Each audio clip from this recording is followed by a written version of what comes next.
श्री गणेशाय नमः। नमः शारदे। मैं राजेश कुमार तिवारी रामू आज सुंदरकांड का 12वां दोहा लेकर के आपके समक्ष प्रस्तुत हूँ। इसके पहले मैंने अलग अलग 11 दोहों के वीडियो बनाए हैं और बहुत ही अच्छे लाइक और कमेंट आए हैं। आइए भक्ति भाव का प्रसार प्रचार करते हैं और सुंदरकांड के 12वें दोहे का अर्थ जानते हैं। इसके पहले हमने बताया था, जहाँ तहाँ गई सकल तवे सीता कर मन सोच, मास दिवस बीते मोहि मारी निश्चर पोच। रावण आता है, जानकी माँ को डराता है और राक्षसियों को बोल के जाता है कि विभिन्न प्रकार के रूप धारण करके इनको डराओ धमकाओ ताकि ये मेरी बातों को मान लें। उसके बाद बहुत ही कष्टमय उनके दिन व्यतीत होते हैं, क्योंकि धमकी दे गया है कि 1 माह में अगर बात नहीं मानोगे तो तुमको मैं मार दूंगा। अब जानकी जी की दिन दशा का वर्णन इस दोहे में है, आइए देखते हैं।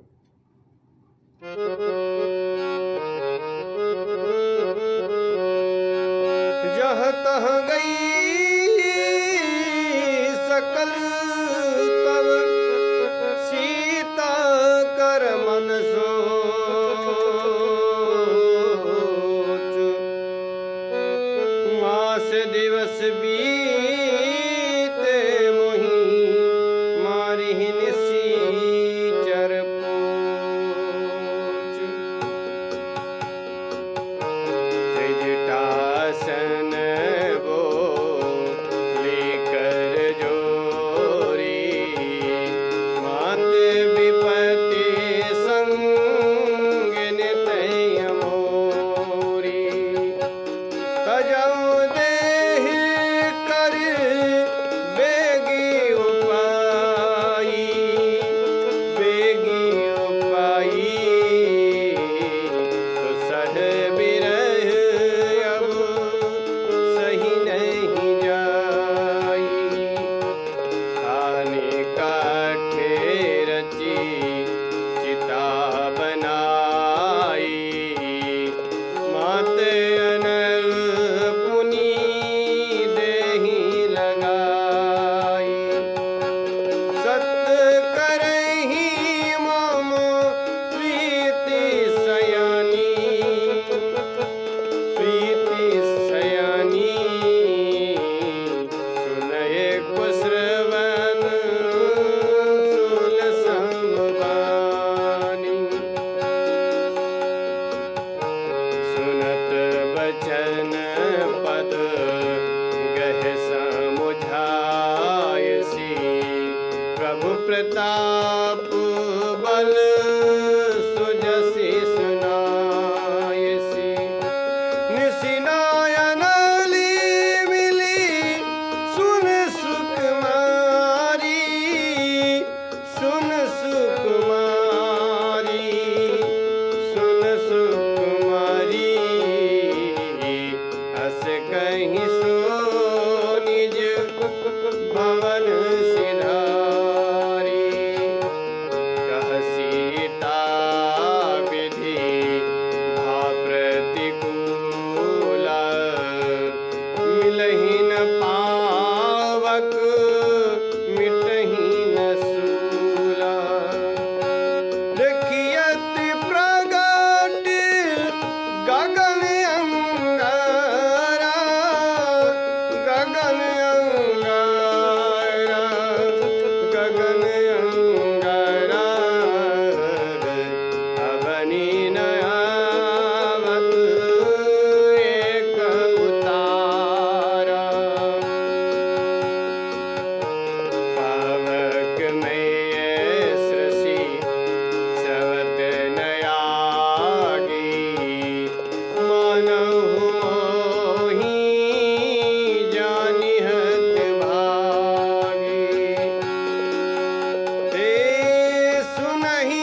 आइए अर्थ देखते हैं। जहाँ तहाँ गई सकल तवे सीता कर मन सोच, मास दिवस बीते मुहि मारी ही निशिचर पोच। सभी जितनी भी राक्षसियाँ थी यहाँ वहाँ सब प्रस्थान कर गई और सीता जी मन में सोच करती हैं, चिंता करती हैं कि मास दिवस बीते मुहि, एक मास व्यतीत हो जाने पर मुझे दुष्ट नीच निशाचर राक्षस अर्थात रावण मार देगा। अब यहाँ सारी राक्षसियाँ चली गई, लेकिन एक शुभ चिंतक त्रिजिटा नाम की राक्षसी है, वो पीछे रह जाती है क्योंकि उसका ज़्यादा लगाव जानकी जी से है। फिर क्या बोलती है? त्रिजिटा सन बोली करजोरी, मात विपत्ति संगिन तैमोरी। जानकी जी कहती हैं कि हे त्रिजिटा, त्रिजिटा सन बोली, त्रिजिटा से बोली करजोरी हाथ जोड़ करके कि मात विपत्ति संगिन तैमोरी, हे माता तू मेरी विपत्ति की संगिनी है, तजऊ देह कर बेग उपाई। ऐसा कुछ उपाय करो कि मैं अपनी देह अर्थात शरीर को त्याग दूं। दुसह बिरह अभिसह नहीं जाई, क्योंकि ये असह बिरह है, अब सहा नहीं जाता है। आनी काठ रच चिता बनाई। आनी मतलब ले आओ, मुझे दे दो। काठ मतलब लकड़ियाँ, और उनकी एक चिता बना दो। मातु अनल पुनि देहि लगाई। फिर हे माता अग्नि उस चिता में लगा दो ताकि मैं जल जाऊं, भस्म हो जाऊं। सत्य करहि मम प्रीति सयानी, सुनय को श्रवण शूल समपानी। मेरी प्रीति को जो श्री रामचंद्र जी के चरणों में है उसे सत्य करके दिखा दो, क्योंकि सुनय को श्रवण अपने कानों से कौन सुने शूल के समान बानी, अर्थात रावण की बानी जो कि शूल के समान मुझे लगती है, उसको कौन सुने। इसलिए तुम मेरी प्रीति को सत्य कर दो और लकड़ियाँ इकट्ठा करके चिता बना दो और उसमें आग लगा दो। सुनत बचन पद गहि समुझाए सी। ऐसा वचन सुनते ही त्रिजिटा पद गहि मतलब चरणों को, पैरों को पकड़ लिया और समझाया। प्रभु प्रताप बल सुजस सुनाये सी। क्या समझाया? प्रभु का प्रताप तो बहुत बड़ा है। उनके प्रताप को समझाया कि वो क्या कर सकते हैं, जीत सकते हैं, पूरे संसार के मालिक हैं, मुखिया हैं। उनका बल कितना है, उनका यश कितना है, सुयश, ये सब कुछ उसने सुनाया। ऐसा भगवान श्री रामचंद्र जी का प्रताप, उनका बल, उनका यश सुना करके जानकी माँ को त्रिजटा ने समझाया। निशि न अनल मिली सुनु सुकुमारी। हे सुकुमारी सीते सुनो, निशि अर्थात रात में, अनल अर्थात अग्नि नहीं मिल सकती है। अस कहीं सो निज भवन सिधारी। ऐसा कह के वह भी अपने भवन को चली गई। कौन? त्रिजिटा। कह सीता विधिभा प्रतिकूला। अब सीता जी और भी निराश हो गई कि इसने भी कुछ नहीं सुना, समझा करके चली गई। अर्थात सीता जी कहती हैं कि विधि अर्थात विधाता ही प्रतिकूल हो गया है। मिलहि न पावक मिटहि न सूला। ना तो अग्नि मिलेगी, पावक मतलब अग्नि, ना तो अग्नि मिलेगी, ना ही मेरा सूल मिटेगा अर्थात मेरा कष्ट मिटेगा। देखिए तो प्रगट गगन अंगारा। कितने प्रगट अंगारे आकाश में दिखाई दे रहे हैं। अंगारे अर्थात जो तारे दिख रहे हैं वो अंगारों के समान हैं और चमक रहे हैं गगन में। तो देखिए तो प्रगट गगन अंगारा, अवन ने आवत एक तारा। इतने तारे जो है अंगार के समान गगन में दिखाई दे रहे हैं, लेकिन नीचे एक भी तारा टूट कर नहीं आता है जो मुझे भस्म कर दे और मेरे कष्ट को हर ले। पावक मैं सृष्टि श्रवत न आगी, मानव मोहि जानि हतभागी। ये जो शशि अर्थात चंद्रमा है ये भी अग्निमय है, इसमें भी प्रकाश है, लेकिन यह अग्नि को टपकाता नहीं है। श्रवण जो है चुआना या टपकाना कुछ भी बोल सकते हैं श्रवत में। तो ये चंद्रमा जो अग्निमय है ये भी अपनी अग्नि की वर्षा नहीं कर रहा है, बरसा नहीं रहा है कि मैं उसमें से भी भस्म हो जाऊं। मानो मुझे वह हतभागिनी समझ रहा है, अभागिनी समझ रहा है, इसलिए वो भी मेरी मदद नहीं कर रहा है, इसलिए अग्नि नहीं बरसा रहा है, अग्नि मुझे नहीं दे रहा है। सुनहि बिनय मम बिटप अशोका, सत्य नाम कर हर मम शोका।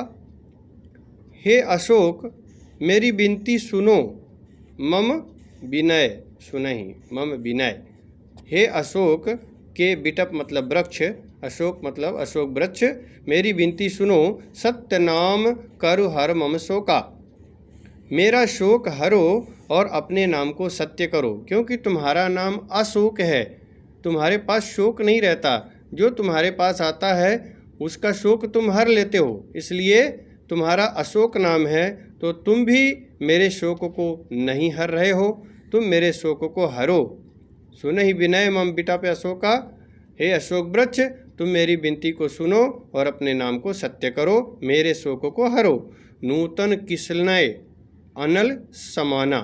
नूतन मतलब नए, किसले मतलब जो पत्ते होते हैं नए नए, अनल समाना वो अग्नि के समान हैं। क्यों हैं? क्योंकि नूतन किसलय, जो अशोक वृक्ष के नए पत्ते होते हैं वो लाल लाल दिखाई देते हैं, जब हवा चलती है तो फड़फड़ाते हैं, उड़ते हैं, तो ऐसा लगता है आग जल रही है। इसलिए जानकी मैया बोलती हैं कि नूतन किसलय अनल समाना, तुम्हारे जो नए नए पत्ते हैं वो अग्नि के समान हैं।